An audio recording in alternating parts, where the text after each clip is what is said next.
Friends, ಎಲ್ರಿಗೂ ಭೀಮನ ಅಮಾವಾಸ್ಯೆಯ ಶುಭಾಶಯಗಳು. ಫ್ರೆಂಡ್ಸ್, ಇವತ್ತು ಭೀಮನ ಅಮಾವಾಸ್ಯೆ. ಸೊ ಸಂಜು ನನಗೆ ಗೋಲ್ಡ್ ಗಿಫ್ಟ್ ಮಾಡಿದ್ರಲ್ಲ, ಸೊ ಇವತ್ತು ನಾನು ಅದೇ ಜುಮ್ಕೆ ಹಾಕೊಂಡಿದೀನಿ. ಹೇಗೆ ಕಾಣಿಸ್ತಿದೆ ಕಮೆಂಟ್ ಅಲ್ಲಿ ತಿಳಿಸಿ. ಚೆನ್ನಾಗಿ ಕಾಣಿಸ್ತಿದ್ಯಾ ಜುಮ್ಕಿ ಅಂತ. ಅವರು ಹೇಗಿದ್ರು ಭೀಮನ ಅಮಾವಾಸ್ಯೆ ಹತ್ರನೇ ಗಿಫ್ಟ್ ಮಾಡಿದ್ದು, ಸೊ ಅದನ್ನೇ ಹಾಕೊಂಡಿದೀನಿ. ಹಾಗೆ ಭೀಮನ ಅಮಾವಾಸ್ಯೆ ದಿನ ತುಂಬಾ ಜನ ಹೆಣ್ಮಕ್ಳು ವ್ರತ ಎಲ್ಲ ಮಾಡ್ತಾರೆ. ಆದ್ರೆ ನಾನು ಯಾವ ರೀತಿನೂ ವ್ರತ ಎಲ್ಲ ಮಾಡ್ತಿಲ್ಲ. ವ್ರತ ಎಲ್ಲ ಮಾಡ್ಬೇಕು ಅಂದ್ರೆ ತುಂಬಾ ನಿಯಮಗಳಿರುತ್ತೆ. ಜೋಡಿ ದೀಪ ಹಚ್ಚಿ ಉಪವಾಸ ಇದ್ದು ಎಲ್ಲ ಮಾಡ್ಬೇಕು. ನಾನು ಯಾವತ್ತೂ ಆತರ ಮಾಡಿಲ್ಲ. ಆದ್ರಿಂದ ನಾನು ಮದ್ವೆ ಆದಾಗ್ಲಿಂದನೂ ಮಾತ್ರ ಪಾದ ಪೂಜೆ ಅಂತೂ ಯಾವಾಗ್ಲೂ ಮಾಡ್ತಿದ್ದೆ, ಆದ್ರೆ ವ್ರತ ಏನು ಮಾಡ್ತಿರ್ಲಿಲ್ಲ. ಹಾಗೆ ಮದ್ವೆ ಆಗದಿರೋ ಹೆಣ್ಮಕ್ಳು ಸಹ ಈ ಪೂಜೆನ ಮಾಡ್ಬೋದು. ಅದೇ ಒಳ್ಳೆ ಗಂಡ ಸಿಗ್ಲಿ ಅಂತ ಭೀಮನ ಪೂಜೆ ಮಾಡ್ಬೋದು, ಶಿವ ಪಾರ್ವತಿಲಿ ಕೇಳ್ಕೊಂಡು. ಮದ್ವೆ ಆಗಿರೋರು ಗಂಡನಿಗೆ ಆಯಸ್ಸು ಆರೋಗ್ಯ ಎಲ್ಲ ಸಿಗ್ಲಿ, ಹಾಗೆ ತಮ್ಮ ಮುತ್ತೈದೆ ಭಾಗ್ಯ ದೀರ್ಘ ಸುಮಂಗಲಿ ಭಾಗ್ಯ ಕೊನೆಯವರೆಗೂ ಇರ್ಲಿ ಅಂತ ಕೇಳ್ಕೊಂಡು ಈ ಪೂಜೆನ ಮಾಡ್ತಾರೆ. ನಾನ್ ಮದ್ವೆ ಆದಾಗ್ಲಿಂದನೂ ಈ ಪೂಜೆನ ಮಾಡ್ತಾನೆ ಬಂದಿದ್ದೀನಿ, ಪಾದ ಪೂಜೆನ. ಮನೆ ಈ ಸಲ ನಾನು ಹೇಗ್ ಪಾದ ಪೂಜೆ ಮಾಡ್ತೀನಿ ಅನ್ನೋದನ್ನ ನಿಮ್ಮ ಹತ್ರ ಶೇರ್ ಮಾಡ್ತಿದ್ದೀನಿ. ಇಷ್ಟು ದಿನ ಚಾನಲ್ ಇರ್ಲಿಲ್ಲ, ನಿಮ್ಮ ಹತ್ರ ಏನು ಆತರ ಏನು ಶೇರ್ ಮಾಡಿರ್ಲಿಲ್ಲ. ಸೊ ಈ ಸಲ ನಾನ್ ಹೇಗ್ ಪಾದ ಪೂಜೆ ಮಾಡ್ತೀನಿ ಅನ್ನೋದನ್ನ ನಿಮ್ಮ ಹತ್ರ ಎಲ್ಲ ಶೇರ್ ಮಾಡ್ತಾ ಇದ್ದೀನಿ. ಬನ್ನಿ, ಇವಾಗ ಟೈಮ್ ಆಯ್ತು, ಪಾದ ಪೂಜೆ ಮಾಡೋದಕ್ಕೆ ಹೋಗೋಣ. ಗಂಡನಿಗೆ ಪಾದ ಪೂಜೆ ಮಾಡೋದಕ್ಕಿಂತ ಮುಂಚೆ ನಾವು ದೇವ್ರ ಪೂಜೆ ಮಾಡಬೇಕು. ಇವತ್ತಿನ ದಿನ ಶಿವ ಪಾರ್ವತಿನ ನೆನೆಸ್ಕೊಂಡು ದೇವ್ರ ಹತ್ರ ಮಾಂಗಲ್ಯ ಭಾಗ್ಯ ಗಟ್ಟಿಯಾಗಿರಲಿ, ಗಂಡನಿಗೆ ಆಯಸ್ಸು ಆರೋಗ್ಯ ಕೊಡಪ್ಪ ದೇವ್ರೆ ಅಂತ ಕೇಳ್ಕೋಬೇಕು. ಹಾಗೆ ಕಂಕಣನ ಇಟ್ಟು ದೇವ್ರ ಹತ್ರ ಪೂಜೆ ಮಾಡ್ಕೊಳ್ಬೇಕು. ಕಂಕಣ ಅಂದರೆ ಗಂಡ ಹೆಂಡತಿ ಇಬ್ಬರು ಕೈಗೆ ಕಟ್ಕೊಳ್ಳೋಂಥ ಹೂವಿಂದ ಮಾಡಿರೋಂಥ ದಾರ, ಅದನ್ನು ಕಟ್ಕೊಳ್ಬೇಕು. ಸೊ ನಾನು ಯಾವಾಗಲೂ ಅದನ್ನು ದೇವ್ರ ಹತ್ರ ಇಟ್ಟು ಪೂಜೆ ಮಾಡಿ ಅನಂತರ ನಾವು ಅದನ್ನು ಕೈಗೆ ಕಟ್ಕೊಳ್ತೀವಿ. ಈಗ ಪಾದ ಪೂಜೆ ಮಾಡೋದಕ್ಕೆ ನಾನು ಏನೇನು ತೊಗೊಂಡಿದ್ದೀನಿ ಅಂತ ತೋರಿಸ್ತೀನಿ.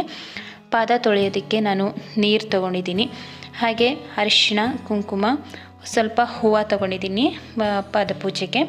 ಹಾಗೆ ಗಂಧದ ಕಡ್ಡಿ, ಕರ್ಪೂರ, ತಿನ್ನಿಸೋದಕ್ಕೆ ಸ್ವೀಟು, ಹಾಗೆ ಸ್ವಲ್ಪ ಅಕ್ಷತೆ, ಕಂಕಣ ಎಲ್ಲನೂ ರೆಡಿ ಮಾಡಿ ಇಟ್ಕೊಂಡಿದ್ದೀನಿ. ಈ ಥರ ರೆಡಿ ಮಾಡಿ ಇಟ್ಕೊಬಿಟ್ರೆ ಪೂಜೆ ಮಾಡಬೇಕಾದ್ರೆ ಏನೂ ಕನ್ಫ್ಯೂಸ್ ಆಗೋಲ್ಲ, ಯಾವುದನ್ನು ಸಹ ಮರೆಯೋದಕ್ಕಂತೂ ಸಾಧ್ಯನೇ ಆಗೋದಿಲ್ಲ. ಹಾಗೆ ಇದೆಲ್ಲ ಆದಮೇಲೆ ಲಾಸ್ಟಲ್ಲಿ ನಾವು ಗಂಡನಿಗೆ ಆರತಿ ಮಾಡಬೇಕಿರುತ್ತೆ. ಯಾಕಂದರೆ ಯಾವುದೇ ದೃಷ್ಟಿ ತಾಗದೇ ಇರಲಿ ಅಂತ ಈ ಆರತಿನ ಮಾಡಬೇಕು. ದೇವ್ರಿಗೆ ಹೇಗೆ ಮಾಡ್ತೀವೋ ಅದೇ ರೀತಿ. ಸೊ ಆರತಿ ತಟ್ಟೆ ಎಲ್ಲನೂ ನಾನು ಈ ರೀತಿ ರೆಡಿ ಮಾಡ್ಕೊಬಿಡ್ತೀನಿ. ಯಾಕಂದರೆ ಮಧ್ಯ ಎದ್ದು ಹೋಗಿ ತರೋದಕ್ಕೆ ಆಗಲ್ವಲ್ಲ. ಸೊ ನಾನು ಯಾವಾಗಲೂ ಈ ರೀತಿ ಫಸ್ಟು ರೆಡಿ ಮಾಡಿ ಇಟ್ಕೊಬಿಡ್ತೀನಿ, ಆಮೇಲೆ ಪಾದ ಪೂಜೆನ ಮಾಡೋದು. ನಮ್ಮ ಭಾರತೀಯ ಸಂಪ್ರದಾಯಗಳೆಲ್ಲ ತುಂಬಾ ಚೆನ್ನಾಗಿರುತ್ತೆ. ಅದರಲ್ಲಿ ನನಗೆ ಭೀಮನವಾಸ್ಯೆ ಪೂಜೆ ಅಂದರೆ ತುಂಬ ಇಷ್ಟ. ಸಂಜೆಗೆ ಇವತ್ತು ಭೀಮನವಾಸ್ಯೆ ಪೂಜೆ ನಂಗೆ ಇಷ್ಟವಾದ ಹಬ್ಬ ಅಂತ ಏನಾದರೂ ಅಂದರೆ, ಏನಕ್ಕೆ ಇಷ್ಟ ಅಂತ ನಂಗೆ ಗೊತ್ತು, ದುಡ್ಡು ಕೊಡ್ತೀನಿ ಅಂತ ಅಲ್ವಾ ಅಂತ ರೇಗಿಸ್ತಾ ಇರ್ತಾರೆ. ಅದಕ್ಕೆ ಆ ಥರ ಏನಿಲ್ಲ, ನನಗೇನೋ ಒಂಥರ ಇಷ್ಟ ಇದು ಪೂಜೆ ಮಾಡೋದಕ್ಕೆ ಅಂತ ಹೇಳ್ತಿರ್ತೀನಿ. ಪಾದನ ಚೆನ್ನಾಗಿ ತೊಳ್ಕೊಂಡಾದ್ಮೇಲೆ ಆ ನೀರನ್ನ ಚೆಲ್ಬಿಡಿ, ಆಮೇಲೆ ಪೂಜೆ ಮಾಡಿ. ಯಾಕಂದರೆ ಅದೇ ನೀರು ಒಳಗಡೆ ಇಟ್ಟು ಪೂಜೆ ಮಾಡಬೇಡಿ, ಯಾಕಂದರೆ ಸ್ವಲ್ಪ ಗಲೀಜೆಲ್ಲ ಇರುತ್ತಲ್ವ. ಸೊ ನೀರನ್ನ ಚೆಲ್ಬಿಡಿ. ಚಿನ್ನು ನನಗೂ ಮಾಡಮ್ಮ, ನನಗೂ ಮಾಡು, ಪಪ್ಪನಿಗೆ ಮಾತ್ರ ಯಾಕೆ ಮಾಡ್ತಿದ್ಯಾ ಅಂತ ಎಲ್ಲ ಕೇಳ್ತಿದ್ದ. ಅವ್ನ ಮಾತನ್ನ ಕೇಳಿಸ್ಕೊಳ್ಳಿ ನೀವು, ಎಷ್ಟೆಲ್ಲ ಹಠ ಮಾಡ್ತಾನೆ ಅಂತ.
ಬೇಡ ಪಪ್ಪ ಮಾತ್ರ ಹಚ್ಬೇಕು. ಪಪ್ಪ ಇವತ್ತು ಮಮ್ಮಿ ಆಗೋದು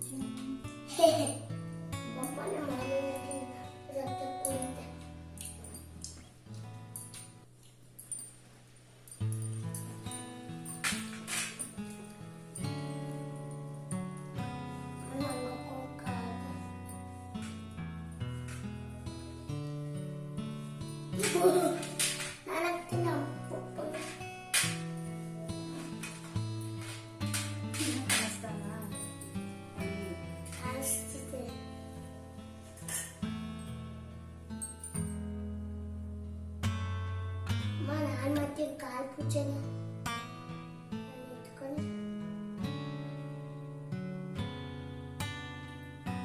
ಚಿನ್ನು ದೇವ್ರ ಮನೆಯಲ್ಲಿ ಮಂಗಳಾರತಿ ಮಾಡ್ತೀವಲ್ಲ ತಗೋಬಪ್ಪ.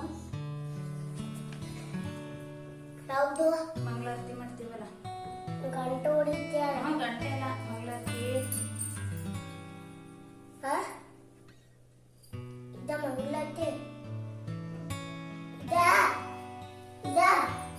ಇದ ಮಂಗಳಾರತಿ.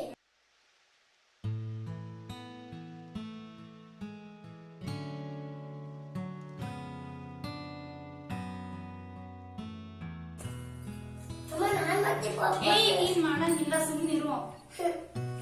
ಇದು ಅಮ್ಮ ಮಾತ್ರ ಮಾಡ್ಬೇಕಪ್ಪ. ನಾನು ಅದು ಮಾಡ್ತೀನಿ.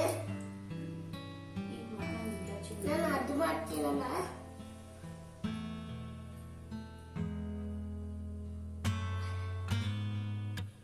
ಅಮ್ಮ ನಾನು ಮಾಡ್ತೀನಮ್ಮ. ಅಮ್ಮ ನಾನು ಮಾಡ್ತೀನಮ್ಮ.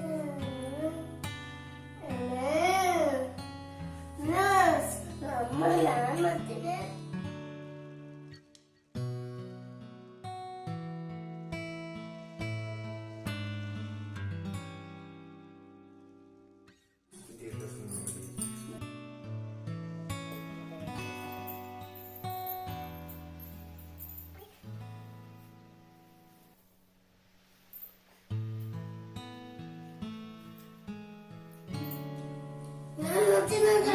ಇರು ಇದು ಪಪ್ಪಂಗ ಆರತಿ ಮಾಡ್ಬಿಡ್ತೀನಿ, ಆಮೇಲೆ ಲಾಸ್ಟ್ ಆಗಿ ಮಾಡುವ.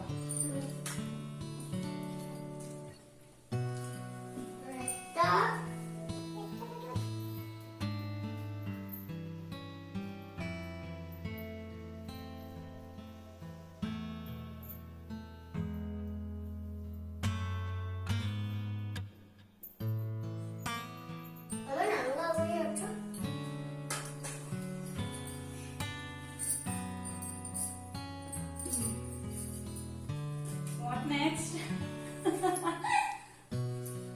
Thank you.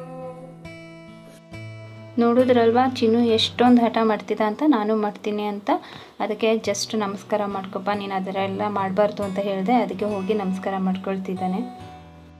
ನಾನು ಯಾವಾಗಲೂ ಇದೇ ರೀತಿ ಪಾದ ಪೂಜೆ ಮಾಡೋದು. ನೀವೆಲ್ಲ ಹೇಗೆ ಪಾದ ಪೂಜೆ ಮಾಡಿದ್ರಿ ಅನ್ನೋದನ್ನು ಕಮೆಂಟಲ್ಲಿ ತಿಳಿಸಿ, ಓಕೆನಾ? ಹಾಗೆ ಪಾದ ಪೂಜೆ ಮಾಡಿದ್ಮೇಲೆ ನಾವು ಆರತಿ ಮಾಡಿದ್ವಲ್ಲ, ಆ ನೀರನ್ನ ನಾವು ಆಚೆ ತಗೊಂಡೋಗಿ ಹಾಕಬೇಕು. ನಾನು ಇವಾಗ ಆಚೆ ತಗೊಂಡೋಗ್ತಿದ್ದೀನಿ. ಎಲ್ಲ ಹಾಕಿ ಎತ್ತಿಡು ಚಿನ್ನು. ಏನಕ್ಕೆ ತಂದಿದ್ಯಾ ಅದನ್ನು? ಅದು ನಿಂದೆ ತಾನೇ? ಹಾಂ, ನಿಂದೆ ತಾನೇ ಪಿಗ್ಗಿ ಬ್ಯಾಂಕ್. ತೆಗ್ದಿಡು, ತೆಗ್ದಿಡಪ್ಪ. ಆ ಥರ ಎಲ್ಲ ಮಾಡಬಾರ್ದು ಚಿನ್ನು. ಆ ಥರ ಎಲ್ಲ ಮಾಡೋದು ಬ್ಯಾಡ್ ಬಾಯ್ಸ್, ಗೊತ್ತಾ? ಹಾಂ, ಬಿಡೋ ಚಿನ್ನು. ಅದ್ರಲ್ಲಿ ಏನು ತಗೋತೀಯಾ? ಆ ದುಡ್ಡಲ್ಲಿ ಏನು ತಗೋತೀಯಾ? ಚಾಕ್ಲೇಟ್ಸಾ? ಸರಿ ತಗೋ. ನೋಡಿದ್ರಲ್ಲ ನಾನು ಹೇಗೆ ಪಾದಪೂಜೆ ಮಾಡ್ತೀನಿ ಅನ್ನೋದನ್ನ.